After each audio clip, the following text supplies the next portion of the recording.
প্রাণ বাঁচাতে পুকুরে ঝাঁপ, তারাপীঠের হোটেলে অগ্নিকাণ্ডের পর স্পিডবোট নামিয়ে তল্লাশি। তারাপীঠের অভিশপ্ত লজের পাশের পুকুরে নামানো হলো ডুবুরি। আগুনের ভয়ে প্রাণ বাঁচাতে কেউ জলে ঝাঁপ দিয়েছেন কিনা তার তল্লাশি করতে এবার পুকুরে নামানো হলো ডুবুরি। এনডিআরএফের একটি দল তল্লাশি চালাচ্ছে। পুকুরে নামানো হয়েছে প্রশিক্ষিত ডুবুরিদের।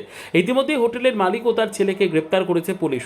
হোটেল মালিক প্রবীর পাল ও ছেলে কল্যাণ আশিস পাল তাদের তারাপীঠ থানা থেকে রামপুরহাট মহকুমার আদালতে নিয়ে যাওয়া হয়েছে। কি বলবেন কবিতা? ও কবিতা কি বলবেন? কি বলবেন কবিতা? কি বলবেন? কি বলবেন দাদা? দাদা ও কবিতা কি বলবেন? রতনের রিপোর্ট, পিবি নিউজ।